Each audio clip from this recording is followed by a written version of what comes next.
Okay, welcome back everybody to Coffee and Art in the Morning. We've got a couple of things and a request. Thank you, Orla, for reminding me that somebody did want to see the animal scroll.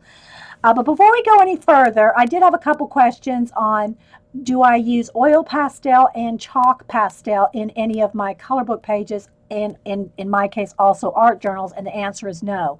I don't like anything that can either smear or I have to do fixatives. I just don't need to use those, and there's nothing wrong with it. If y'all, if you're a person that loves chalk pastels, color, even the pencil, I do have pencil chalk pastels. But I just don't use them. And the oil pastels to me would just be a hot mess in a book, in a journal or a color book. But if you're the kind of person that likes those mediums, there's nothing wrong with it. But I'd be careful using it in a book where it's going to smear, or you have to do the fixative or any of that. It's just for me, I don't enjoy chalk, the feel of chalk, and I just don't need to because I love my color pencils. So let me get my scroll moving. Hello, Judy Patootie. Ho ho! Let's see what else. Hang on, guys. My scroll is not locked in. I'm trying to get back to anything I missed. Do I use any type of blending medium? Was also asked, and no, I don't. I don't like putting anything like baby oil, gamma sol, or any of that stuff, or even the blending markers on my pencil. Again, nothing wrong with any of these things. I just don't use it. I don't like to put wet stuff on my, paint. Of course, I'll put paint that dries. I just don't like anything that could possibly bleed or just have effects that I just don't want. So, again, nothing wrong with any of that stuff. I just don't use them. I just don't use them. I don't know if I'd be called a purist for purist's sake, Julie Topaz, but I just don't because I don't need to. I don't need that all that extra stuff and extra steps. Um, okay. Then the other thing, this was from last week when I was doing something else, and I said, "Oh, I want to show you how to just do a quick couple of clouds on a painted background, and I'll do it at the end of the show." Well, at the end of the show, I just said bye and forgot about this. So it's been sitting here waiting, and a couple of girls reminded me. So I just wanted to show you that all that I was talking about is. Let me put out a little bit of white paint here. All I was talking about doing is if you have a painted background, like this is just some acrylic paint on a piece of notebook paper, and while it was drying and we went on to something else, I completely forgot to went back and do the cloud. So you can do it a couple of different ways. You do it with the brush or at your, I just like to do stuff like, let me get a brush here. So I'll do it both ways, but let me get the brush. Okay, so you can just pick up a tiny bit of paint like this, and just to do a cloud, you can just kind of, like this, kind of. So just with your finger, you can just do some clouds really easily like this. See? And you can do it with a brush too. I just like the way that you can kind of fluff it up a little bit with your finger, but you can do the same thing with the brush, just like, barely touching, and just kind of, do a little bit of fluff. But then again, I'm going to want to go in there and kind of blend it out with my finger.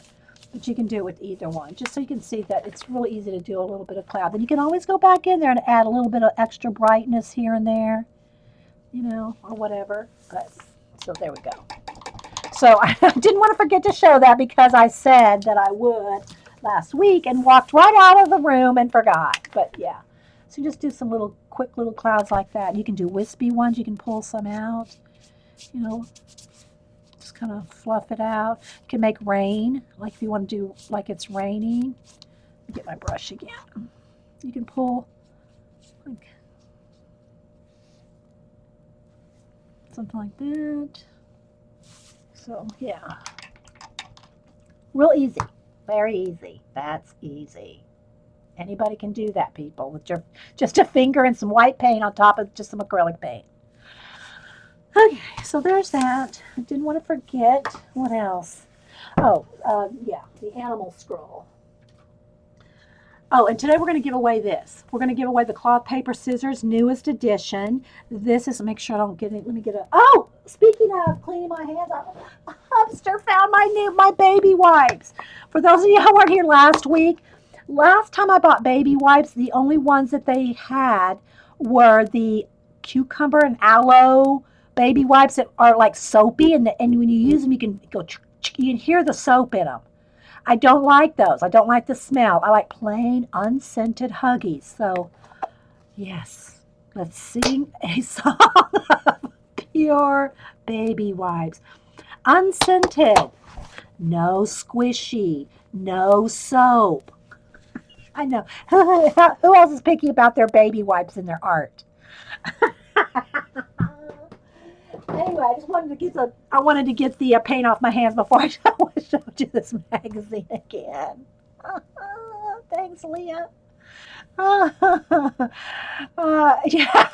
Oh, thanks, Dad. Even hubby's impressed. I hope he's impressed with the clouds, not the baby wipes, because I know there's a lag in chat, Debbie. I hope he's impressed with the clouds and not the baby wipes.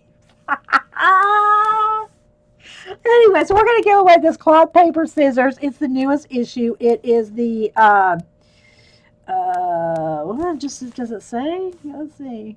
It's January, February. It's the January, February issue of cloth paper scissors, and I bought it specifically to read this article. Well, actually, two articles. One, the Mixed Media Custom Planners article, and then there was a lettering article in here as well. Well, there's some other ones too that I did read, but specifically I bought it for those two articles. And then I said, well, I'll just give it away because I don't really keep cloth paper scissors like I do my Somerset Studio magazines. But it's a brand new magazine. I read the article, so we might as well give that away. So we're going to do that. Somebody please don't let me forget. Toward the end of the show, we'll do a giveaway. It's all good now because Dee Dee has my proper. Yes, the world is spinning correctly now, Sandy Chick, because I have my correct baby wipes. Hey, Blondie. Anybody else popping in? Picky on the baby wipes just because I have a little one still. Oh, okay. So Steffi, she's actually using her baby wipe for babies, so she's still picky. Okay, so I did buy, and again, I probably won't be able to show you every page by page. I got this fantasy art book at my Books A Million in the clearance section. It's like a big oversized book. You can see how big it is here. I didn't measure it, but it's fantasy art, warriors and heroes. I got this for $8. $8. Just want to pet it for a while, you know? I love fantasy art, and so it's a whole bunch of different artists, and I don't know that it really gives a history of it, but because of Ustream's regulations on any kind of nudity, I don't think there's any actual nudes in here, but there might be some scantily clothed. Let me move my coffee before I knock it over. And I don't want to, get us kicked off. So I just want to kind of show you quickly, let me just go on this side, because they're just awesome fantasy heroes and warriors in this book. I just love every bit of it. This is a book I'll read. Now, I'm not going to cut this one up, guys, so don't fear. I'll probably end up reading this and giving it to Cam. I usually give him my art books when I'm done, the art books that I'm done with, but they have little write-ups about the different ones, about the different paintings, about the different artists, how they work, and they're like broken out by different artists. Let me see how many artists are covered in here. I haven't had a chance to read it. I just got this one, and so I haven't had a chance to read it, but just different. Let's see how many artists does it say? List of artists. We got 2, 4, 6, 8, 10, 12, 20, 22, 24, 26, 30, 32, 34, 36, 40, 45, maybe 50 different artists. 50 different artists are in this book. So, yeah, I'm anxious. I really will enjoy reading it. This is the kind of book I'll read on art. Does Dee Dee seem dark? I did turn the lighting down for Sherry's cards. Let me turn it back up. I did turn it down so that Sherry's cards would pop out. There we go. Hopefully that's a little better. I think, did you mean dark like in the video, or did you mean like, do I have a dark side? Gary. Okay, so anyway, I try to keep it from flashing out because see, guys, it'll flash out if I'm not careful. Y'all know that with my camera. Okay, so there's that I wanted to show. What else? I have been working on my big inspiration notebook. I'm just kind of trying to get you all caught up. I have been working on my big inspiration notebook here. And we'll save that for another day. Okay, so now the art scroll animals. Let me go ahead and do that. Okay, Max saying, Dee Dee, did you ever get 2000 AD back in the day? It was a UK publication. No, I did not. I did not get that. You said it's a UK publication. I'll have to look that up. But speaking of other books or stuff, I have that picture, Tracy. It's still on my thing there.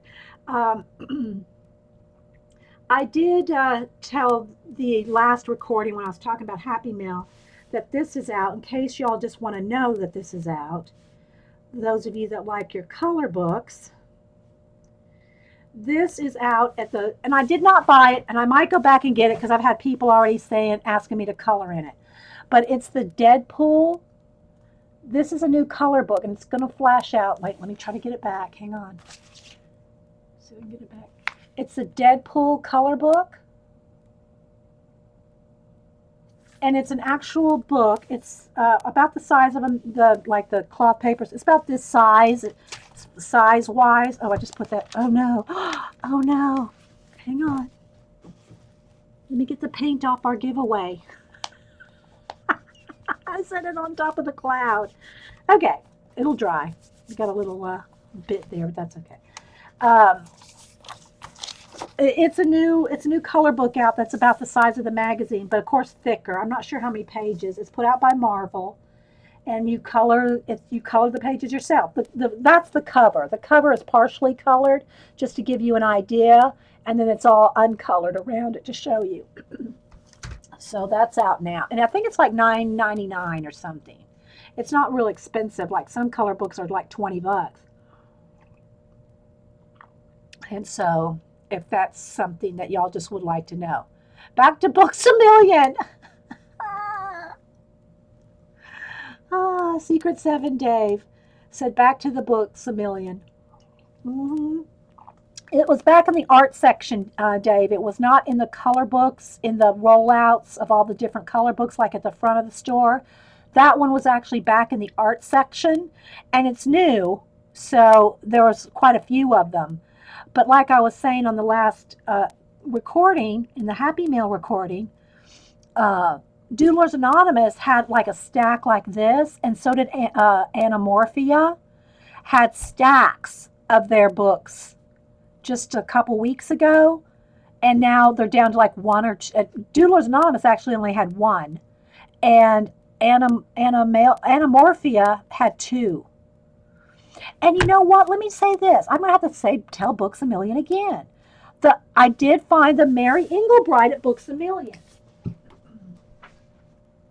Okay, so I always look in the kids section of Books a Million and Barnes & Noble. They, at Books a Million, also, like Barnes & Noble, had the Mary Englebright color book in the kids section, in the kids activity section. And I told them at the store, I even took 2 copies of it up to the counter. And it was a young kid, young guy, part-time kid worked there. I said, you know how popular the color books are? And I pointed to the big rollout right there at the front of the store with hundreds right there in front. I said, it's not even in the art section or in any color book section. You only have this in the kids section. I said, I'm telling you, if you put these up in the color book section, you'll sell out of them immediately. And he said, "Oh, okay, I'll do that." Well, I went back this weekend and they were not up in the front. They're all back in the kids section. I don't know. Maybe they got a rule. Maybe they got a rule. We can't move things around. It has to be just like our planner rollout tells us how to do it. But if they would put this in the color book section, they would sell them. They have them back in the kids section. And y'all know a Mary Englebright color book is going to sell if they put it in the color book. I'm just saying. Uh-oh. Your wife's going to ban you from visiting our show, David. Don't you go to those enablers anymore. Yeah, it probably goes by the ISBN number as far as where they put them, Gene.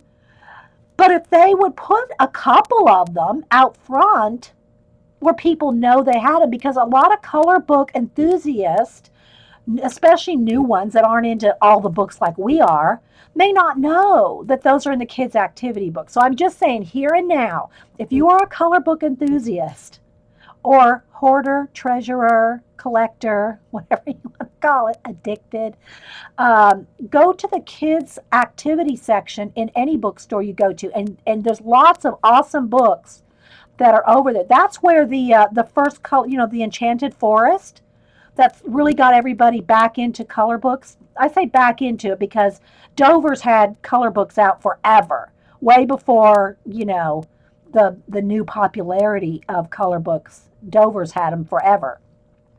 But I think that the Enchanted Forest is what got everybody into it, and that originally started only in the kids section. That's where they used to stock it, when it first came out. So always check in the kids activity section to find, like for instance, the Mary Englebright color book. You should do it. Just put them out there. Yeah, I took it up to the counter, like they could, know to tell them. But what I'll do is I'll tell the manager, or one of the, assistant managers. This was just I've never even seen him before. He probably thinks, what difference does it make where a color book is? It should be in the kids section. I don't know what he was thinking. They're all great up there though. But he probably just went and put it back on the kids shelf. So the only thing I've really done in this one so far is the lettering one that we did. To the world you may be one person, but to one person you may be the world. So we colored that last week.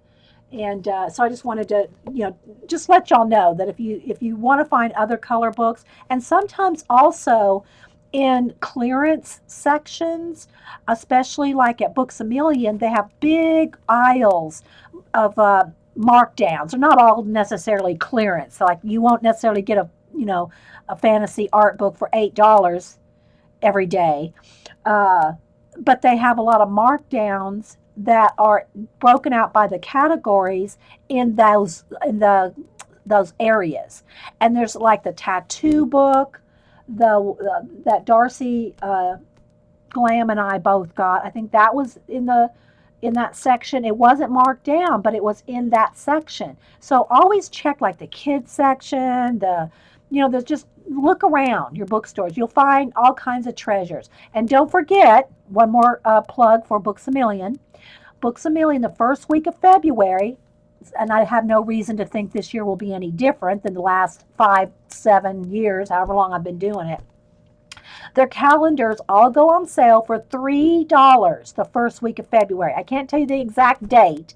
I guess it's going to depend on what day February 1st starts. Like if it's Sunday. See, here's my calendar. February 1st is a Monday.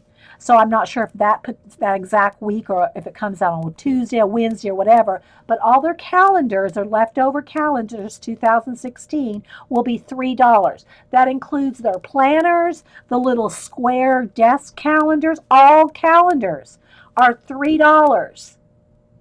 You're a rebel, Blondie. Oh, blonde. Oh, Princess is a wild woman. Princess Buttercup is a wild woman. Oh, yeah, I know. They probably do need to follow the planogram, But, yeah. How many color books do I have now? I think have around 40 I have about 40. I have a couple more, I think, to photograph to put on my Facebook page. If you don't follow me on Facebook, you don't have to follow me to see my art and my desk pictures, my art, my portraits, my Gold Rush portraits, my color book album. Those are all albums. If you just go to my Facebook, I've made all those public. So you have to go to Facebook, find me, Dee Dee Willingham on Facebook, go to photos, and then under photos is albums. And then in the albums, you'll see all my different albums that I have public.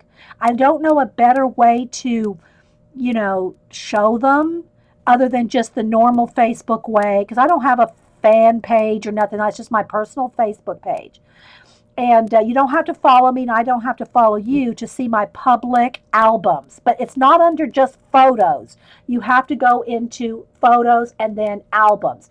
And I try to photograph all my pages that I color and the books that I buy, just to show you what's out there. Um, Thanks, Carrie. Yeah. Dee Dee Willingham, and it's under albums. Yeah. There's Carrie put in a direct link. Of course, that doesn't help you if you're watching the recording. But all right, so let me. Don't want to forget the cloth, paper, scissors. Okay, so now, then we also talked about the same people that put out, and I've shown this before, but it's been a while. The same people that put out the Animalia color book, Omara Press.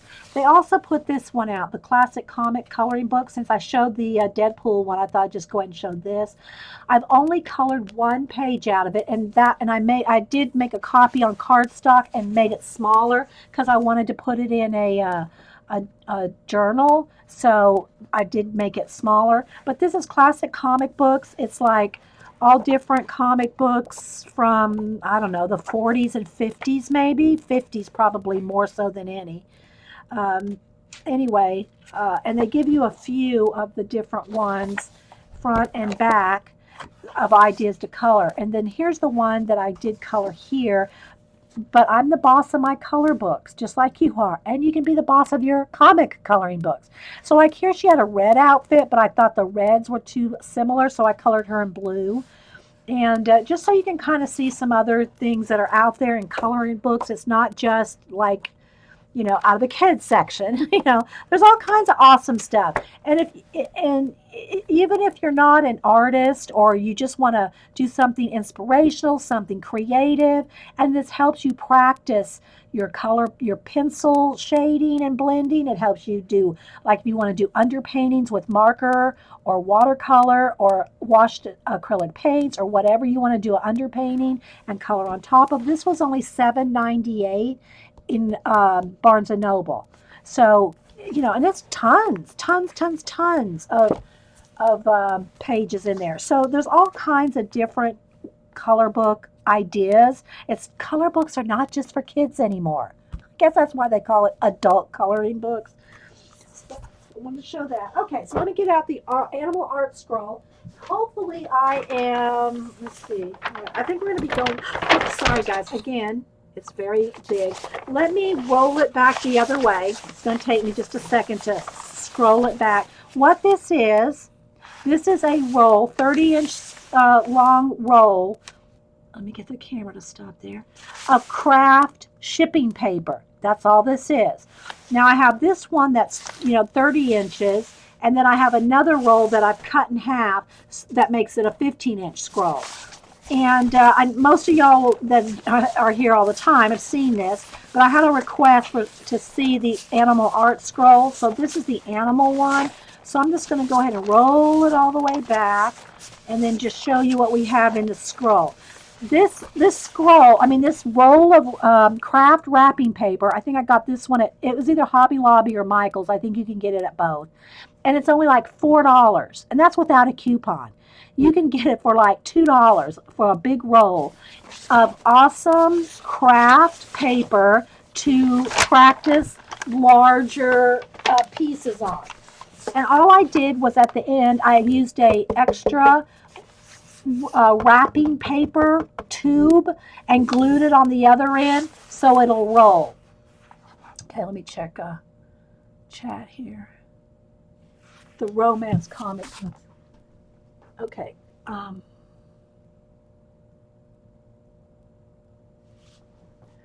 All right, so yeah, we're all talking about different comic books. I know, right? Okay, so let me just unroll this, and I'll probably have to move it back and forth under the camera so you can see. I started the roll doing it this way and thinking that it would fit under the camera while I was doing it, but it didn't work. So the first, these slow lorries are like this way, but I can't even get the whole roll on my desk, this, vertical. So that's when I started turning it horizontal to do sketches. So I'm gonna have to kind of hold this up under the camera so you can kind of see. So you can see I've just done, some are just sketches. I finished the eyes in these two, and then him, I did his face more complete. But it's just to do sketches, of all kinds of animals, and we do that here. I haven't worked in it in a while. Um, Carrie, will you tell her to refresh? I think if Joycers lost the vid, she might need to refresh. So then I turned it horizontal so that I can move it up and down the desk like this. And I can pull the scroll toward me, and I can either rest my arm on it while I'm working or just put it in my lap, roll it down into my lap. So I'll just kind of go through here because somebody asked to see the animal scroll. So again, it's 30 inches wide, so I have room over here to do something else. But I think this is a good distance from the camera to see. Okay, so we did a panda, did a little baby owl. Here's a big octopus, and again, you can see how big this is. Well, it's just nice sometimes to work big. So you're not afraid to just throw it out there, draw big. That's why a lot of life drawing classes make you work huge, because I don't want you to be down there in the little tiny details and fussy drawing something until you get the big scope of the picture. And it's just a good idea. It's a good practice. It's a basic art practice to make you draw big. Now I'm not making you guys do anything, but I'm just saying it's really good to do. Yeah, and Linda did one. She sold her. She did a blue octopus too. I don't know I don't think she did it while we were doing it, but she named him Pedro. Because there's a link on Twitter that the person's name, I forget how it ended up, but his name was Pedro that we, had accidentally linked him to. So we decided she named him Pedro. And she sold that one though. So if y'all want a blue octopus, get with Linda White Holloway. She'll probably paint you a Pedro. Okay, so again, and then write little notes to yourself or ideas. Somehow his tentacles reminded me of a musical instrument, and I thought that would be cool. That would be a good idea because I love my fantasy animal posters, and this is kind of like playing with all the different ideas that you can use. When I say we or you, I mean all of us. When we're all here together, it's like I feel like we've all worked on it together. Sometimes if somebody says an idea, I'll write their name next to it. So I try to give credit if somebody has a good idea for something. So anyway, I thought the little tentacles kind of reminded me of not necessarily like a flute. So we just kind of, sketch that out. All kinds of little ideas. Here's some little waves, a cloud. Here's where I show how white color pencil over just black color pencil, and white color pencil over dry black acrylic paint. So you can see the difference. This is one of the main reasons I like to use either washed down or full strength acrylic paint, to have color pencil go over. What did Secret Days ID? Can you send me the? I actually did cut out for Anita K. When Anita K. and her husband came by here and visited. I did cut one of the animals out, not this scroll, but the smaller ones. I did cut it out and give it to him. Anyway, but yeah, you have to visit my house to get something like that. There's a raccoon. So there's a raccoon, and we've done all these, on Ustream. pretty much all of them. I think this frog might be the only thing that I did not do on Ustream Live, but all the rest of these I think we've done pretty much on Ustream. Here's the giant peacock. Now this was a study with the head, the wings, the feathers, all the individual parts, the face, and then we were running out of time, so I was really scrambling to get it all done in like 3 hours. So I said I wanted to draw his foot and that I would not be defeated. Okay, that's just funny to me. But I said the peacock did not defeat me. So, but anyway, here's some different bits of the peacock stream we did. I'm trying to get it. Let me move my mouse here. It's in the way. So you can see different parts that we've done there. There's just some shells we did. Here are some clownfish. And again, we did these on a show. Just some sketches. We didn't finish every single bit, but it's just the ideas. Here's our sea turtle sketches. Finish that. You can see how big it is. Okay, that's pretty good size for a sea turtle head. You like them? Thanks, Trina. You'll be for our art class meetup on Monday. Actually, I'm hoping Laurel has some kind of a meeting, a business meeting in Atlanta in February, and I did not get the date yet, so I don't know what date. But Darcy Glam, who lives in Atlanta, and me, who lives right outside of Atlanta, would love to get Laurel down here and do a show with Darcy and Laurel. That would be fun. How are you not an illustrator? Well, there's a lot of reasons. There's a lot of things to do to be an illustrator. Portraits. I do portraits. Y'all know I do people and pet portraits, which are commissioned to me one-on-one. It's simple to get business for that. It's easy for me to get business for portraits, whether it's people or pets. Everybody wants a portrait. Everybody, either they're, a memorial portrait, a memorial pet portrait, as long as, and sometimes some of the pictures, I try not to take commissions with bad, tiny little pictures. I've done it a couple times and I've always regretted it because the portraits don't turn out to what I call my quality or, my standard of, but I sometimes when they're a memorial, especially, I'll try to do portraits from little tiny pictures, but it's really very hard because I like them to be realistic and I can't just make up details. For instance, I can't make up the color of somebody's eyes. And if I get a picture and they say, oh, their eyes are blue. Well, there's like 100 different shades of blue eyes, and if you can't see them, you just can't draw them. So I've gotten more picky about the photos that I do for my portraits. But back to your question. It's not as easy to be, say, a book or a children's book illustrator as just saying, oh, here I am, here's my work. There's thousands, if not hundreds of thousands of people trying to break in or be a book illustrator, a magazine illustrator, or an illustrator for anything. There's a lot of submission work. There's a lot of portfolios you have to have put together. There's a lot of work other than just the drawing of a drawing that goes into being an illustrator. Not that I've not thought about it or tried, or I can't even say really tried because I really haven't tried. But because I'm able to do portraiture work on commission, it's easy to get work.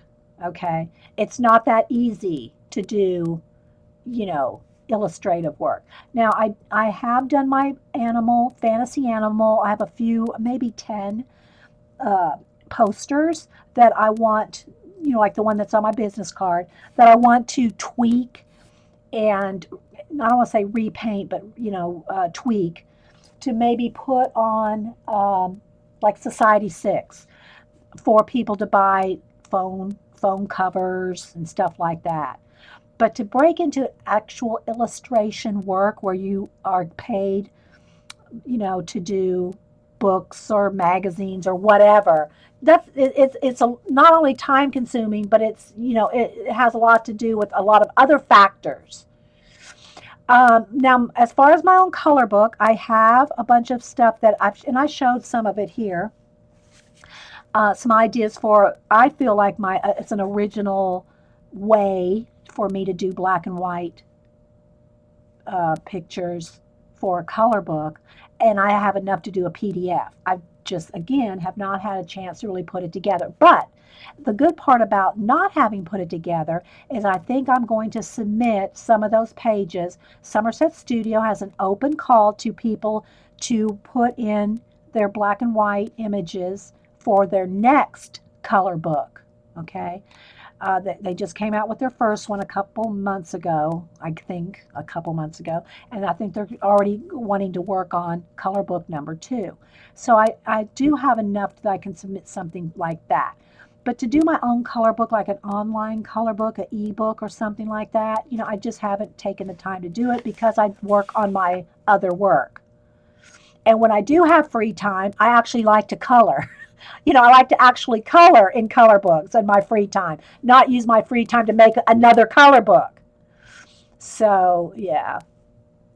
Um, for the most part, Bridgeton, I'm self taught. I have taken college courses here and there.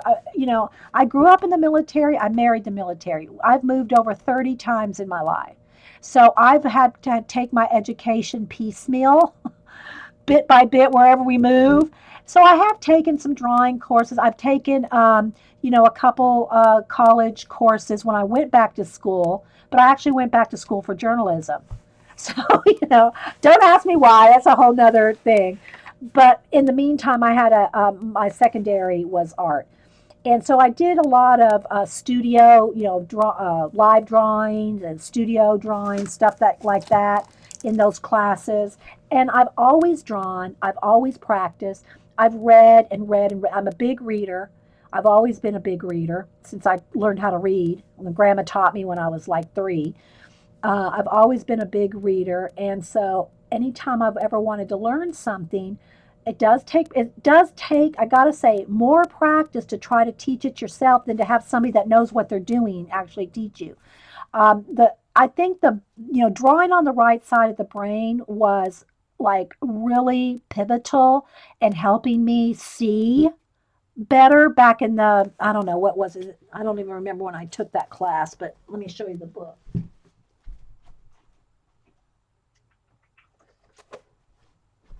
A teacher, I think we were in Alaska, so that had to be 1983. I think it was in 1983 that I took an art class at the community college. They were teaching this drawing on the right side. This book is like from the 70s. So I've had the book even longer than before I took the class. But until I saw and I actually had the practice of putting this into practice, this helped me really click with drawing what you see, and whether or not you really go along with all the what side of the brain is working while this side is thinking and that side is analyzing, and I, never mind any of that. Just the teaching that Betty Edwards, who is now has also put out, or not Betty Edwards necessarily, but the company has put out a refurb of this book with a sketchbook. Mine's just held together with a rubber band. Um, but anyway, this book really shows you so much on drawing what you see rather than what you think you see. And I know I've shown this before. We'll get back to the art scroll here in a second. There's a couple excellent samples in the very beginning. I think, yeah. Okay, so let me just kind of show you. All right, so I'll just show you 2 samples here. And again, these are back from the 70s.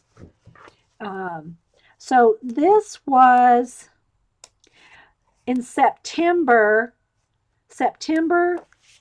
26, well, it doesn't matter the date, but in September, this is how they drew a portrait. After doing this class in November, that's how well they could draw. Okay, same thing for this. This was April, that was May. So just to show you, uh, it teaches you how to see, and you just don't think about that. Maybe if you're a beginning artist, or now we all have talked about it many times in here and amongst ourselves. But it's not even so much, well, it is a lot about practice, but it's learning how to draw what you see rather than what you think you see.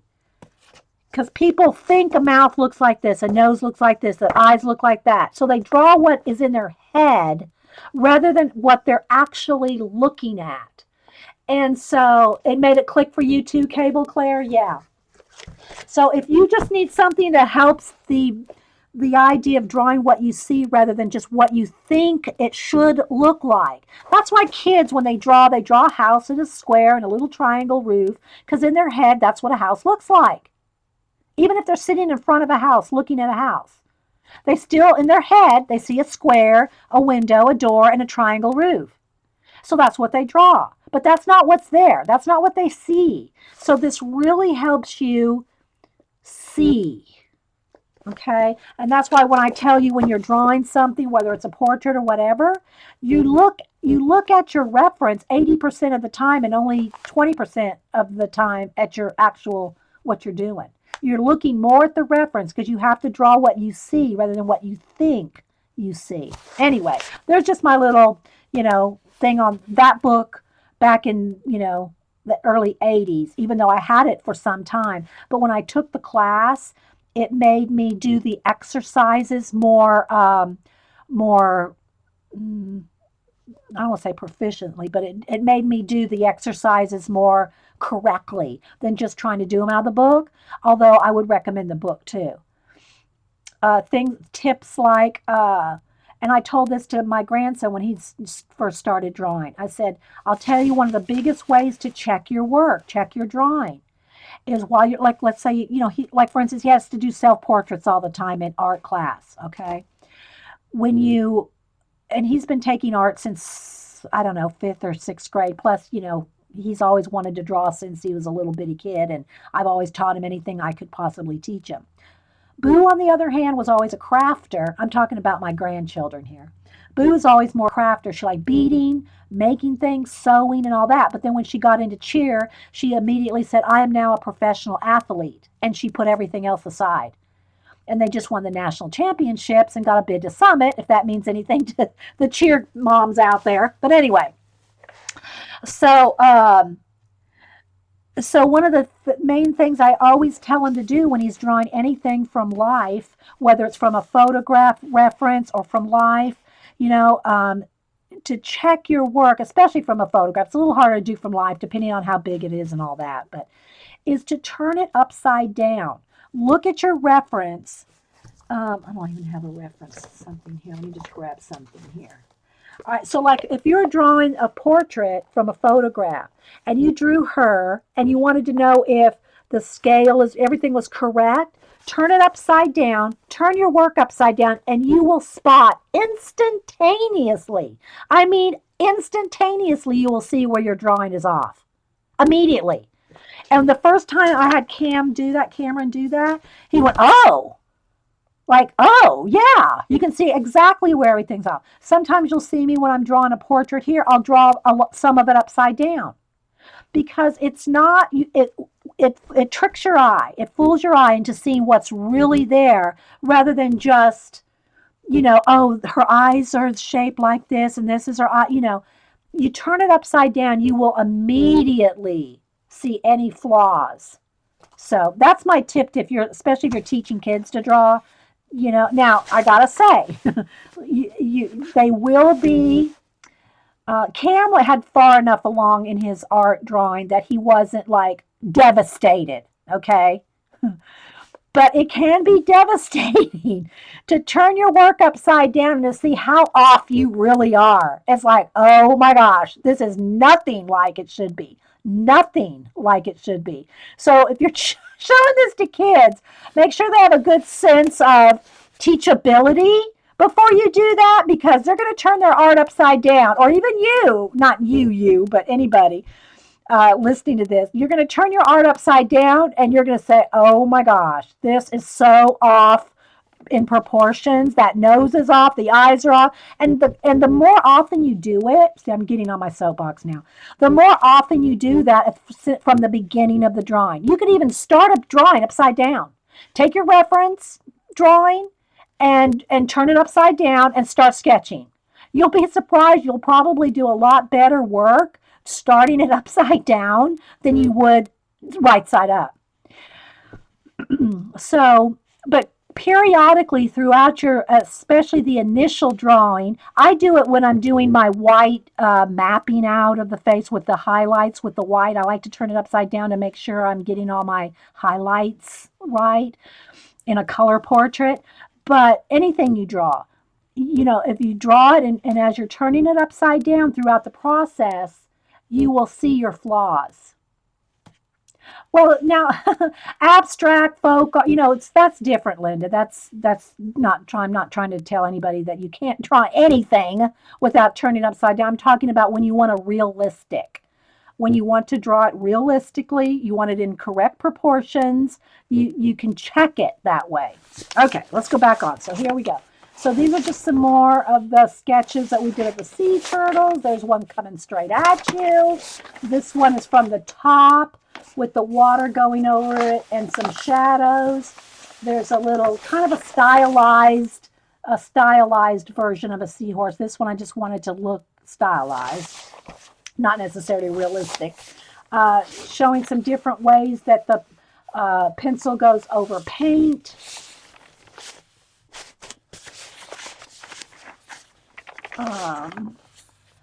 But do body parts would be okay, so I think that's all on this scroll. I think that was the last. Oh, and then we did some ideas for mind mapping different, like we took land, sea, and air. I love to do all kind. This I do this for myself all the time. I haven't done it as much recently because I've been busy with all the other things that we do.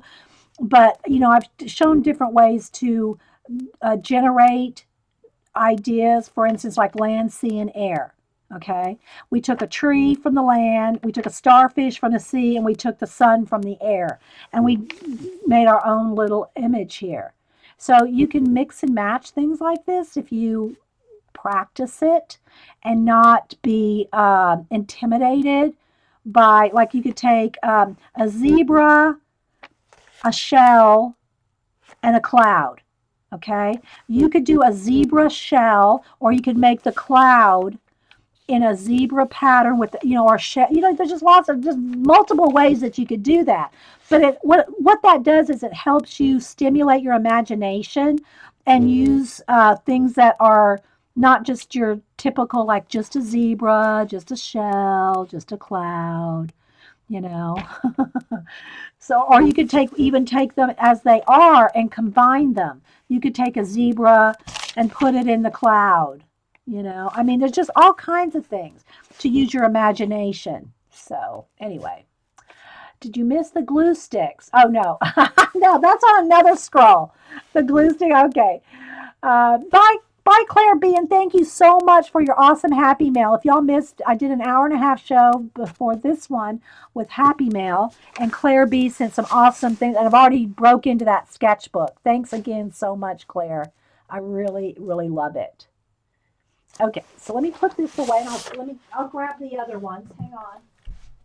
I'm not sure at what stage any of these are in, but so these are the different ones. Let's see what this one is. This is the one I cut, so let's go in that one first. I think this one is the one we're doing, the prompt jar. What we're doing in this one, let me just kind of unroll here just quickly. We worked out of a prompt jar. And whatever we pulled out of the prompt jar, I say we because I did it here with you guys. So it's like we did it together because I'm talking it out. But these are different things that we've done out of the prompt jar. Here we did a tracing of some numbers that we just free formed here. Showed you how you could trace it. And the thing about this is a little on the big side, granted. This is on the big side of this idea. But you can take your own designs, take a tracing of it and put it on the rubber stamp carving stuff and transfer it and carve your own rubber stamp out of your designs. Now, not this big, but I mean, that's just an idea with that. So these are just different things that we've done, pulling from the prompt jar here. And I think the other one, okay, so that's that bit there. Let me see what's in this one. This is the one I cut in half to give Anita K's hubster. So I'm not even sure what we have on here. Here's some little fawn drawings and a drawing of a fawn. Here's this again, this is on now the smaller scroll. Okay, the cut in half, so it's only 15 inches wide so that it would fit. Yes, it's brown wrapping craft paper, Bridgeton. And you can get a 30-inch roll. I don't know how many feet are on it. I really don't remember. It probably had it on the wrapper, but I threw the wrapper away. But it's, feet and feet and feet and feet of just craft brown wrapping paper to practice, especially if you want to do big things. So we did these hummingbirds on the show. See if I can get the color to kind of come back. What else do we have here? We did a leaf in the wind, did a little emu, did an eagle, and then we just played around with some shapes of leaves, flowers, feathers, a little ladybug, a starfish. So that's what's on this half. I don't even remember what's on the other half here. Oh, it's Mimi! I forgot about Mimi. Okay, so we did an alligator from my big oversized sketchbook. That's this one. It's from the very big sketchbook. That book is like huge. It's about like 3 inches thick. Well, anyway, I do pencil drawings in that one to get ideas for, and these as well, but these are color. The ones in the other book are not a lot of color, some, but anyway, to get more ideas for my fantasy animal posters. Well, we did a alligator sketch in that book. And as we were doing it bigger in this roll, everybody was contributing to this. So she ended up being Mimi. If y'all remember the Drew Carey show, Mimi. She ended up being Mimi. We never did get to the full body sketch here, but we did the alligator. She has her pearls. She has her blush and her eyeshadow, her big fake lashes. She's got an alligator bag in her mouth. Thanks, Judy. That's why we do it. Judy said that it inspires her. Well, that's the point. You can either work along when we do these things, or you can just, get ideas, watch the recording and be sketching along and getting ideas. And all this is a $3 roll of wrapping, that craft wrapping paper, that shipping paper. Okay, so then we painted her fingernails. She has on bling, a big ring, and she's smoking a cigarette in a holder. So you can see. We had so much fun with her. She had some kind of funny teeth. But we had fun with Mimi. Yes, we had fun with Mimi. And so, yeah. And then, here's the glue stick. Who was asking it? Was it Galena or Orla? Here's the glue stick. And then we decided, well, it needs to have Woody. I don't remember how we ended up thinking that Woody, the Toy Story Woody, needed to be riding on the Yoo-Hoo glue stick, and it could be a rocket. So you can see it's just imagination. This is like play. This is the kind of thing you need to have to be able to play with just smeared ink. Oh, yeah, to infinity and beyond. Jean said that. Cowboy Buzz Lightyear riding on a glue stick, Woody, to infinity and beyond. I don't know why. I don't even remember why we came up with that, but Jean said that, and I wrote it down there. So we made a little golfer out of some splattered ink. Now these are all the prompt jar, and if y'all don't know what the prompt jar is, any prompts will do. Let me put something. Oh, wait. I know what I need to use. I need to use my weighted sticks. Hang on. Where's my prompt jar? Here it is.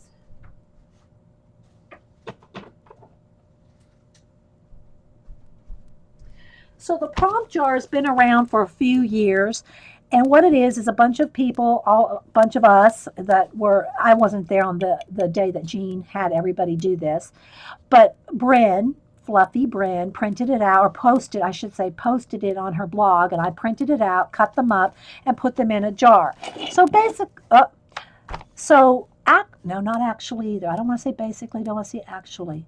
So what it is, and these are the ones that I've used recently, so I put them in a bag so that I wouldn't reuse them over and over. So these are some of the ones I've used on these projects here. But it's just picking out a prompt. It's picking out a prompt. A herd of glue sticks. Is that what it was, Mac? I don't remember. It could have been a herd. But and based on whatever we pull out, do something that comes to my mind. It doesn't have to be what this says. It's what inspired me to do something else. Like this one says, try a transfer or tape transfer off of a jelly plate. Now, if I would do something like this, I'd have to be in the mood to get out of my jelly plate. Most of the times I would probably just pick something else because if I'm working on the scroll, that is. Okay, here, this would be something I would use. Use a 1970s icon. Okay, that's an open-ended kind of prompt that could be multiple things that you could do on a scroll. So whatever would come to my mind in the 70s, I might find a 70s icon and either sketch it, play with it, a person. It could be a musician, a song, or something like that. So that is what the prompt jar is for doing these scrolls. And we're planning to do that again sometime soon because it's really fun. It's very impromptu, and we just do whatever. And then people throw out ideas while we're doing it, and we throw other things in. This was made from using, see if I can put my hand right on one.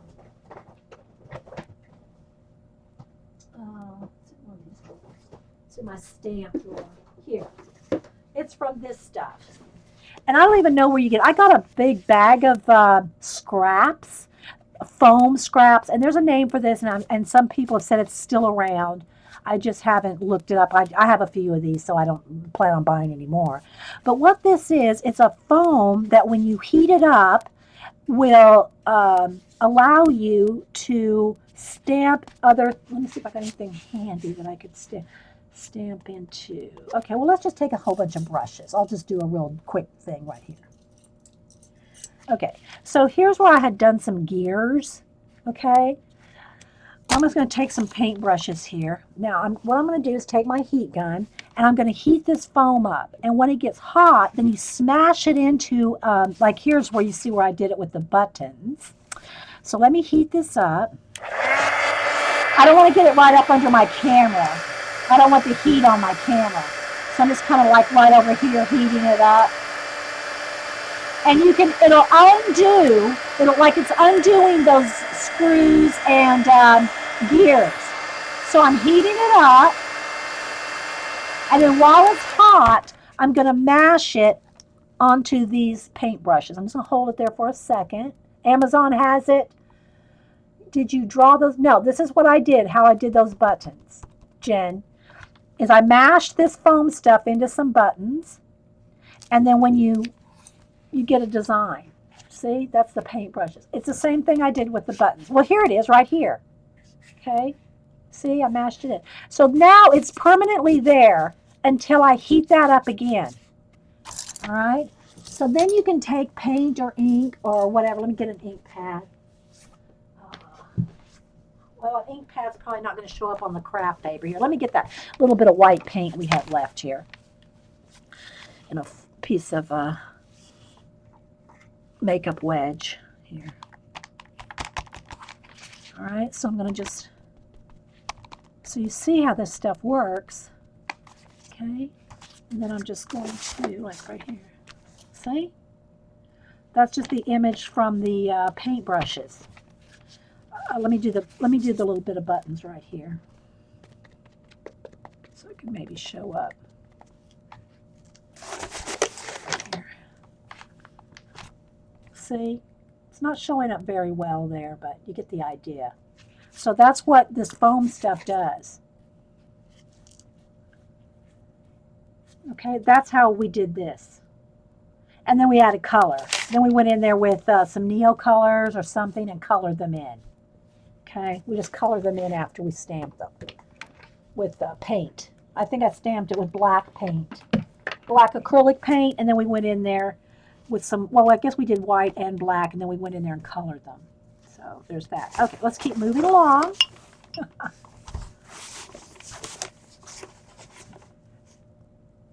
You used to have some of that. You got rid of it in one of your many purges. Note to self: do not purge. Well, just keep one. Just keep one or two pieces. Fun foam. Well, it's not the same. Well, it might be called fun foam, but it's not that flat foam. Kids foam. Although I think you could probably do that too. Let me see. Hang on. I think I got a bit in here.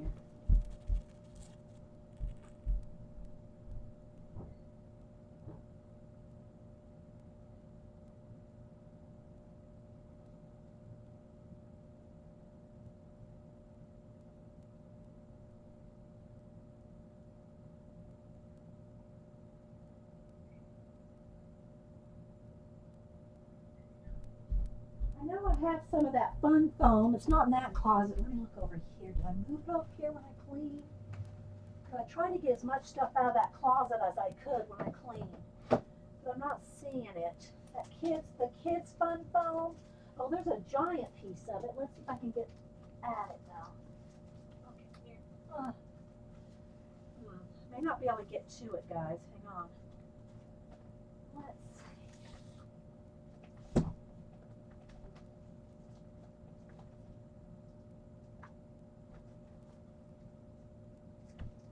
All right, here we go.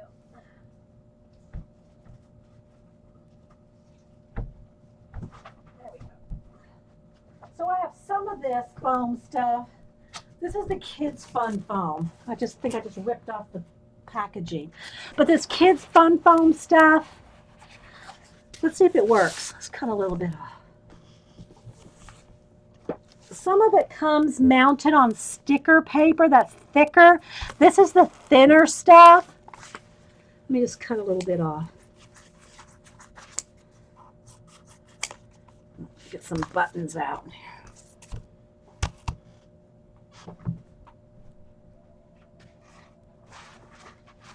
Get out my button box. Does anybody like the sound of buttons? Should we do a quick ASMR?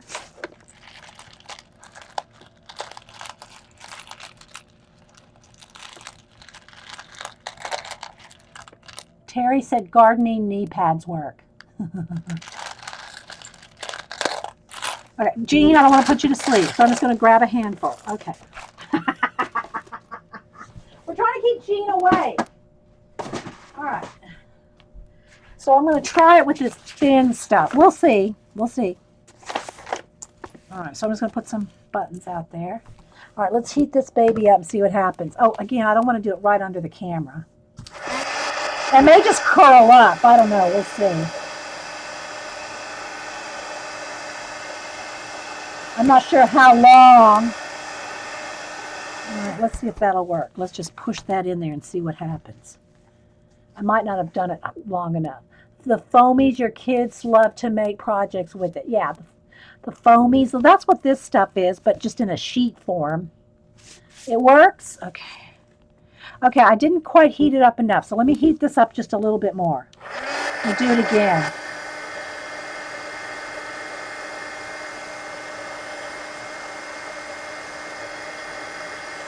Okay, while it's hot, you got to do it while it's hot, because it like impresses into the hot foam. Yeah, I've been swearing that I'll do a I don't want to say swearing, but I've been meaning to say I'm going to do an ASMR video sometime. We'll see. Okay, so it does work a little. I wouldn't say it works as well. Again, maybe if I folded it up and made it a little bit more cushionier or something. But anyway. Okay, so we get that idea. So let me put this.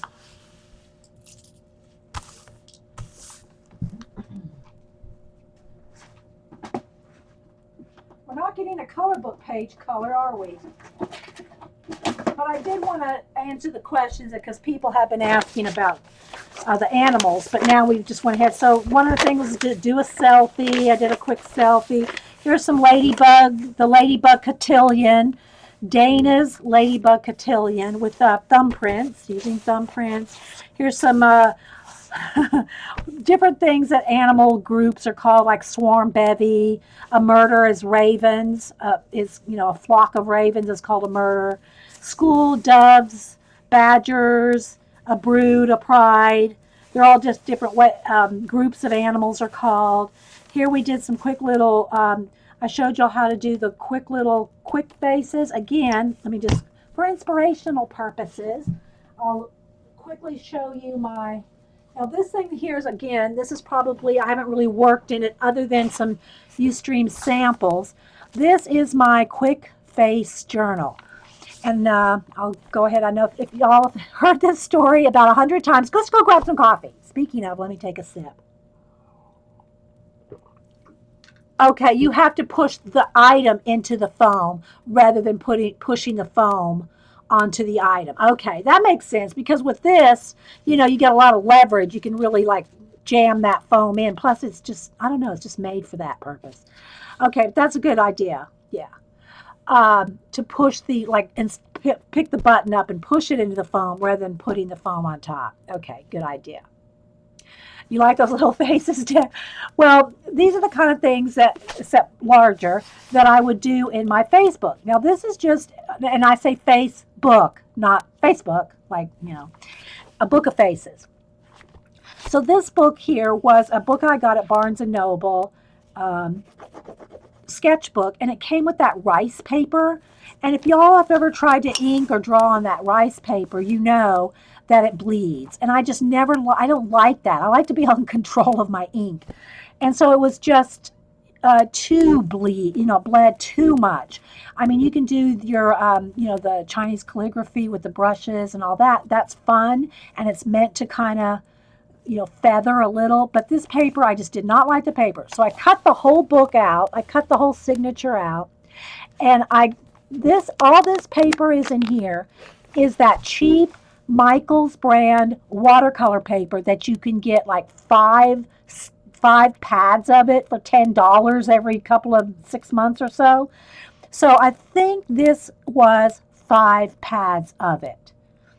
I don't remember because I made this, a few years ago. And all I did was fold the sheets in half. I used glue. I'm not a bookbinder. This is not sewn. This is all just glued together. I have done some bookbinding and, done some of it, but I don't, it's not me. I don't enjoy bookbinding, sewing books. So anyway, but I love books. So what I did was I folded all them in half and made signatures. I think there's like 5 or 6 folded pages per signature. And there's 1, 2, 3, 4, 5, 6, 7, 8, 9, 10 or 12. There's 10 or 12 signatures in there. And what these are quick, like literally 10-second faces that you draw. Then you can go back and play with them and make them into little characters and stuff like that. And I know most of y'all have probably seen these 100 times. Let me just kind of pick out a few, because I don't want to, it'll take me another 10 minutes to go through this whole book. But these are just quick, let me see out in here, like real quick sketches. And then you go back in and play with designing, making something out of them. And some I've just got some other little things stuck in there too. But here's a quick example. Okay, and I'll do one if I find a blank page. I come across a blank page in here. Let me get a pencil. And you do with pencil, that way, you can, depending on what you go over it with, if you want to erase any lines, although I rarely erase anything. Let me find, I can't find a big, thick pencil. Let me get in my pencil box. Hang on. My pencil case here. I'm trying to find something that'll show up on camera. Even a big stick or something.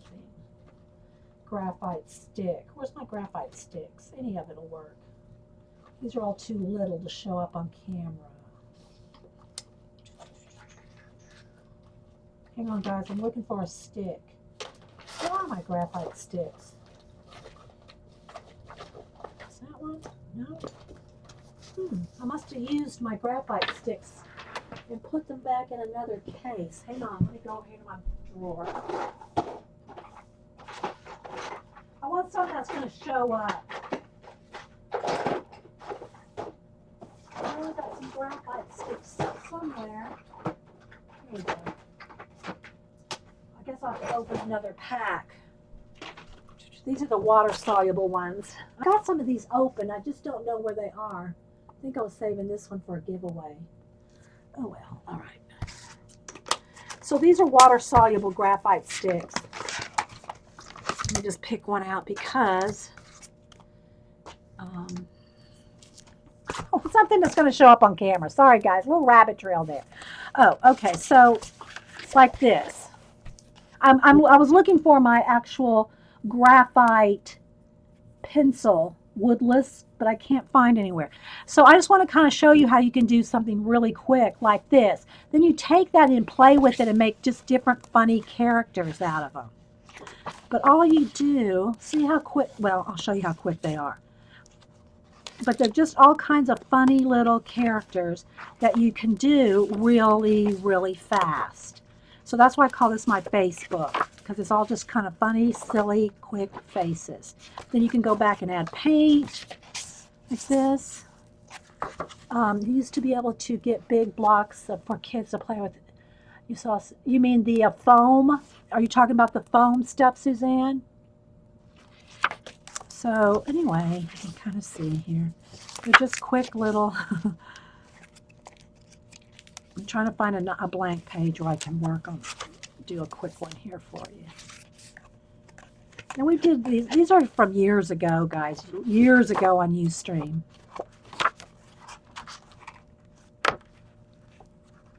Question: are all graphite pencils? No.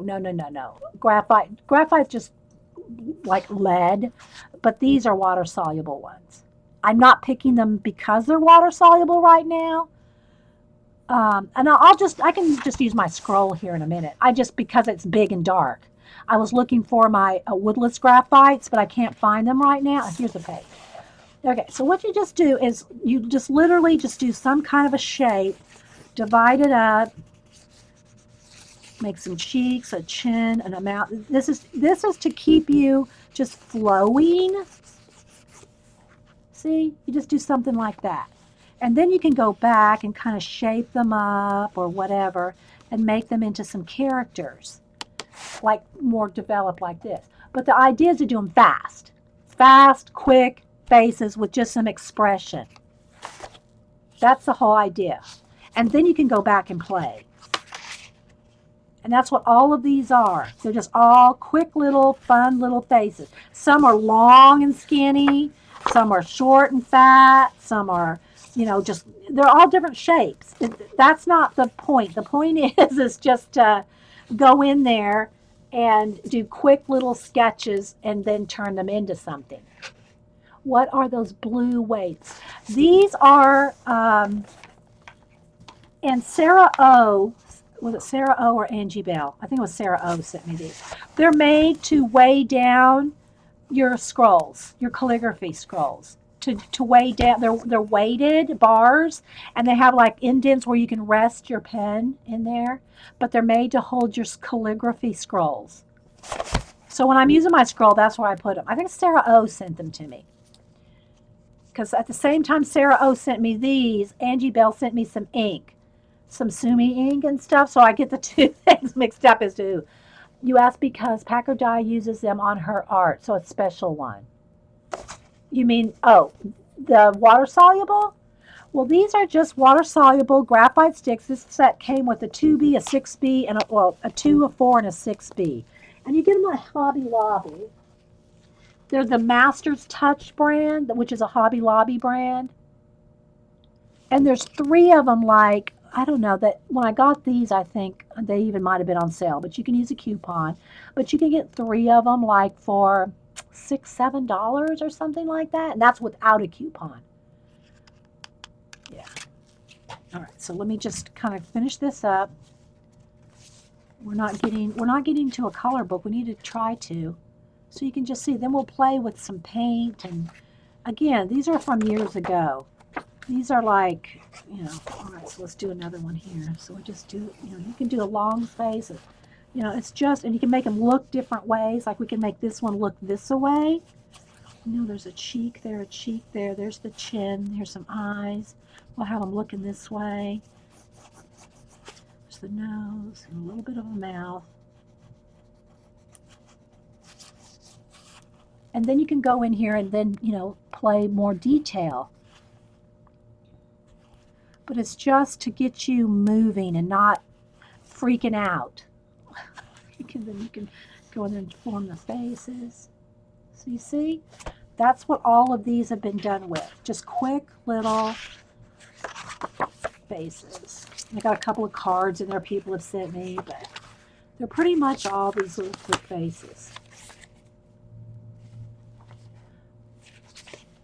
You're welcome, Suzanne. Anybody else has a question? Thanks everybody for being here. Okay, so let's see. Don't know if I have any more detail. Oh, there was a clown. Don't show Carrie a clown. Oh, see, you can do funny faces.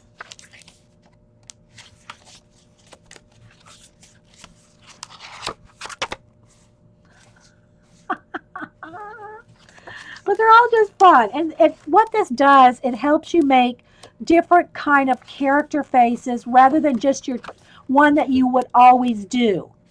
In other words, instead of just your perfect girl face with the pretty big eyes and a little nose and instead of a pretty girl, this helps you make just all kinds of things.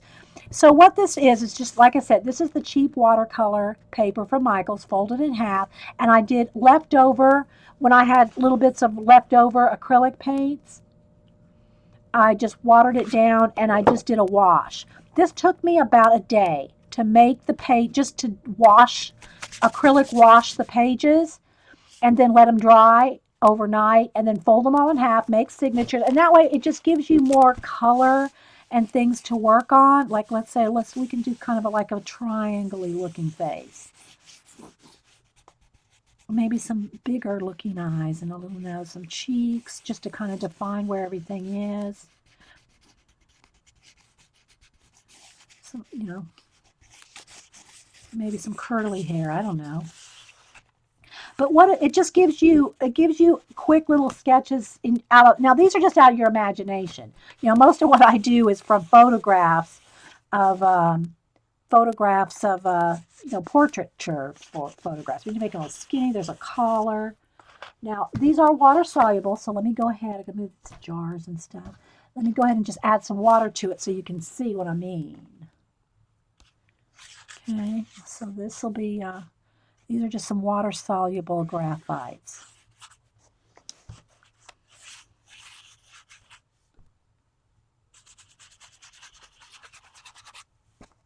So you can see.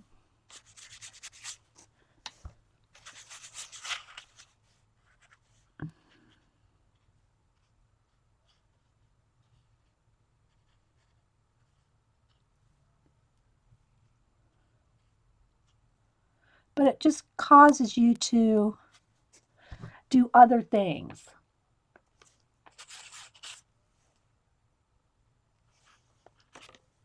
Anyway, I don't know how we got off on this book, but let me just kind of flip. Is there anything else in here face-wise? It's just fun it's just to play so that you don't, get stuck in a rut. You don't get stuck in a rut of faces. It causes you to just do whatever comes, whatever happens. See? They're just fun. So we did a little vampire there. And this isn't water soluble. I was going to add water to it, but these aren't water soluble. These are just the graphite sticks. But then you can take and play. These turn into play date now. Oh, I got to finish showing you the rest of this scroll. All right, let me just put in a little black paint here.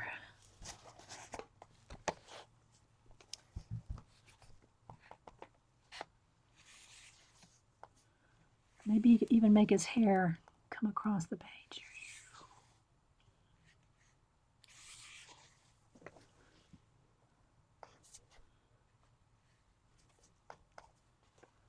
Oops, I got in the white paint. Although he could be an aging vampire with some gray hair.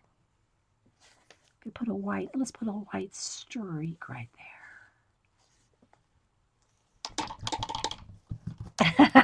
No, so you gotta have fun. You got to play. Have a little fun. Don't,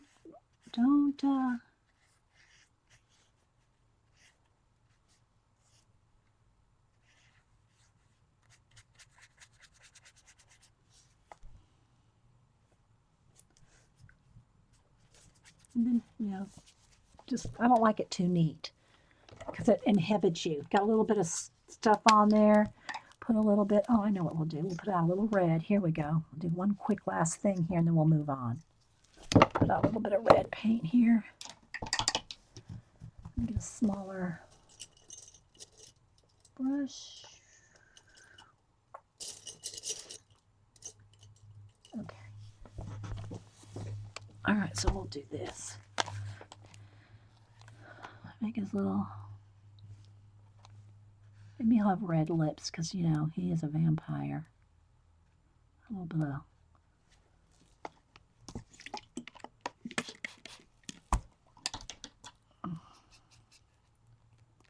there we go.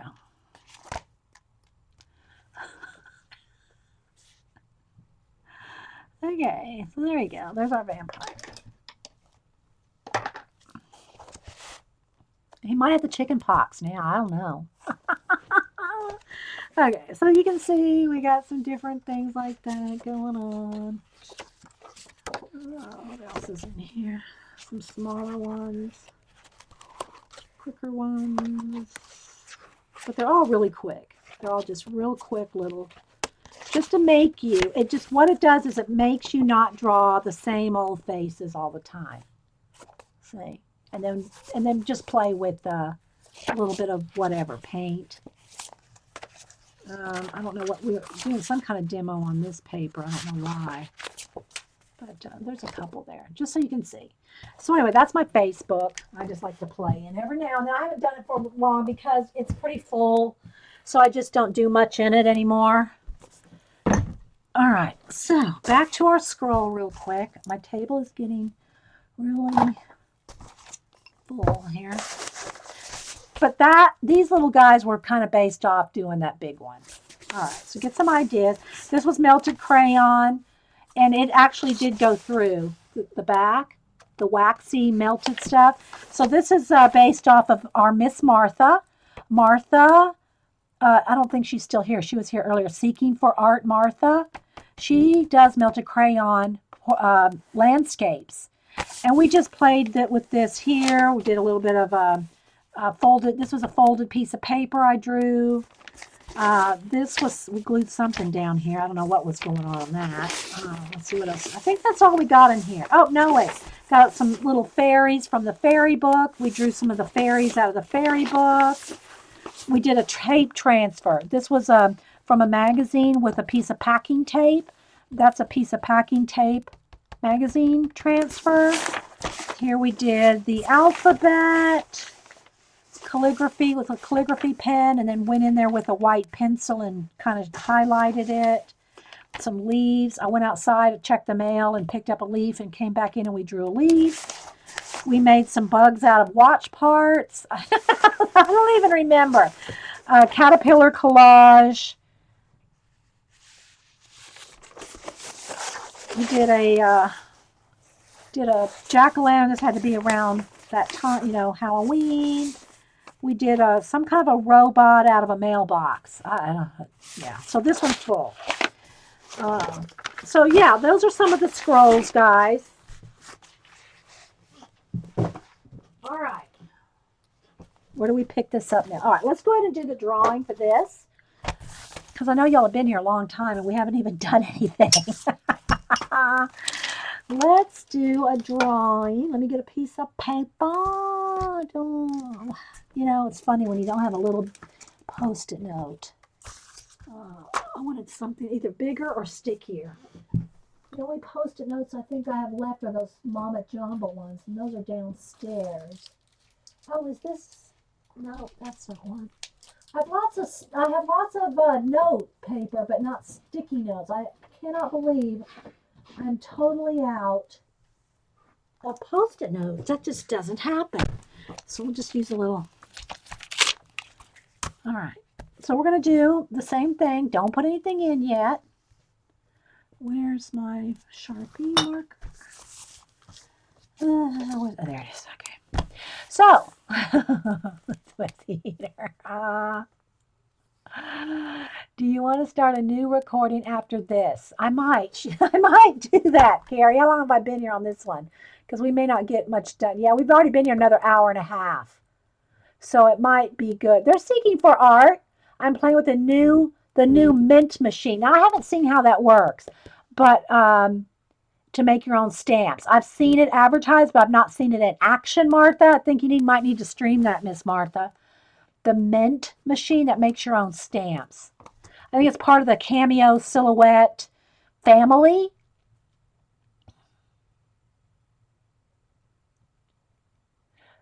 What I'll do after this one is I will reboot. I'll completely leave, reboot, take a 10-minute, 5-10 minute break, maybe grab a banana or something to eat, and then I'll come back and we'll do a color book page.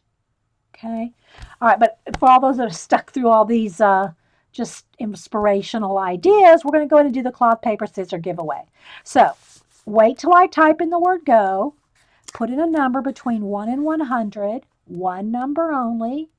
The person closest without going over will send them the new Cloth, Paper, Scissors magazine. Let me bring up random.org. Wait till I type in the word go. Wait for it. Wait for it. Wait. I've got my little book here. I've got my little Janice Lilith. Wait for it. Wait for it. I got that sitting in front of me for inspiration. Okay. Okay.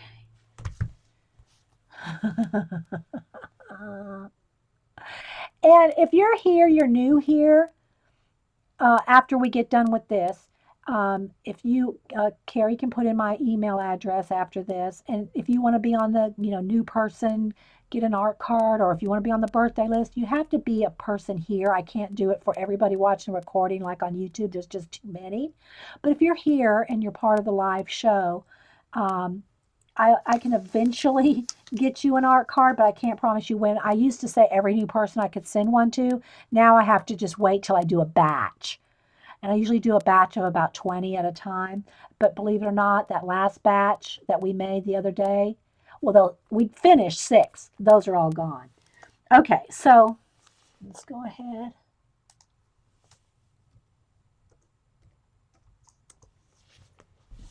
Okay. So everybody put in a number between 1 and 100. I'll give you plenty of time. I'll take a sip of my cold coffee. And I got random.org here ready. We'll generate a new number. And I'll clean these brushes. Put this foamy stuff away.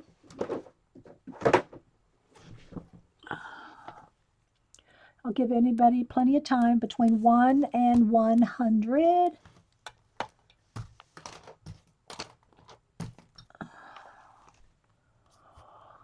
Okay, I'm not seeing any more movement.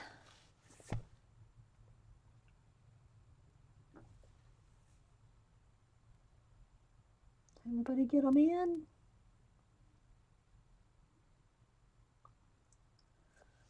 Okay, when I don't see a number for 15 seconds, I'll put in stop. Okay. All right, so now let's generate a number. The last number we had there was 25, so we're going to generate a new number. Let's get the flash off there. Wait a minute. Get my camera to come back. Okay, here we go. We're going to generate a new number. Oh, hang on, guys. It's not what, there we go. Oh, hang on. Let me lock it in. Come on. All right, here we go. Let's go this way. Oh, let's go this way. Okay. All right, here we go. I'm going to generate. Whoop. All right, here we go. New number is 84. 84. Closest without going over. 84. So now we all get to scroll back and see who got closest to 84 without going over. Carrie's good at finding them too. I try, but Carrie's Carrie needs a raise. All right, let's see. Okay, I'm looking to.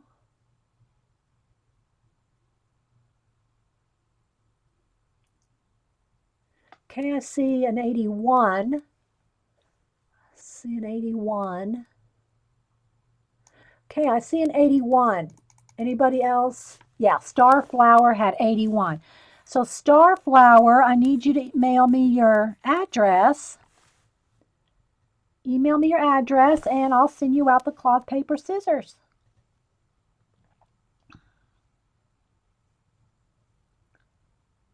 Yeah, Starflower had 81. So yeah, send me your address, Starflower. Let's make sure she saw. I haven't seen her reply yet because we don't make sure she's here. Okay. Waiting, waiting. Let's get my light back here. See if she answers. Don't see her answering. Starflower, where are you? Yeah, you can get the mint at Silhouette. Seeking for Art Martha, that's right.